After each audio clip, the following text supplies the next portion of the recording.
তুমি ভারতের সরকার, তোমার রাষ্ট্রে আমার লোকগুলো বাংলাদেশে হোক যে দেশে হোক এরকম তোমার দেশে খাঁচার ভিতর বন্দি হয়ে রয়েছে। তোমার খাঁচার ভিতর এই পাখি যেরকম বন্দি এরকম বন্দি রয়েছে। আরে ভাই তুমি কেন অত্যাচার করছো? ওগুলো তো তোমারই লোক, হিন্দু হোক মুসলমান হোক। সরকার মোদি প্রধানমন্ত্রী ভারতের, উনি কিন্তু আগলে জমিদার না, আমার শোনা কথা, আমাদের মতো গরিব মানুষ ছিল। ঠিক আছে, তা প্রধানমন্ত্রী তুমি একজন গরিব মানুষ ছিল, এখন হয়েছে প্রধানমন্ত্রী, ভাই আলহামদুলিল্লাহ। তা দেশের মানুষ খাঁচায় বন্দি রয়েছে, সেই মানুষগুলোর অত্যাচার কোনো করার দরকার নেই। সেইগুলো সবই সেই সরকারের মানুষ, হিন্দু হোক মুসলমান হোক, ইহুদি হোক, বৌদ্ধ হোক, নাসারা হোক, খ্রিস্টান হোক, মুসলিম হোক, সবই এই খাঁচার ভিতরে রয়েছে, এই খাঁচার মালিকের সবাই। তা ইসরায়েলের থেকে আপনারা খারাপ ব্যবহার করতেছেন, ঘটনাটা কি? আর শোভেন্দ্র দাদা ভাই আপনাকে আমি বলি, আমরা বাংলাদেশ থেকে দরকার হলে ভারতে চলে আসবো, সাবধান হয়ে যান, বুঝছেন?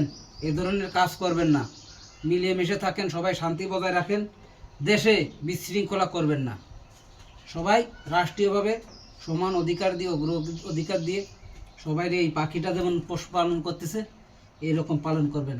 খাঁচার ভিতর অচিন পাখি কেমনে আসা যায়? তোমার দেশে যেভাবে লোকগুলো গেছে সেইভাবে তুমি ঘর বাড়িগুলো ভাঙে না ভাই, অনুরোধ, মানুষের বাসস্থান ভাঙে না। তাদের আমাদের বাংলাদেশ সরকার সরকারি যত খাট জমি আছে ঘর বানাই দিছে, আর তুমি ভারতে বসে সবগুলো ঘর ভেঙে দিচ্ছ। আরে তো তোমারই মানুষ, তুমি দরকার হলে নিজের টাকা দিয়ে ঘর বানাই দিবা, ওরা থাকবে কোনে? ওই জায়গায় কি তুমি ধান লাগাবা না কাঁঠাল গাছ লাগাই কাঁঠাল খাইবা? হ্যাঁ, এই ধরনের কাজ কিন্তু ভালো না। মানুষ মানবিক কাজ করবে, যে মানুষ মানবিক কাজ করতে পারে না সে পশুর কাতারে চলে যায়, সে কখনো মানুষের কাতারে থাকতে পারে না।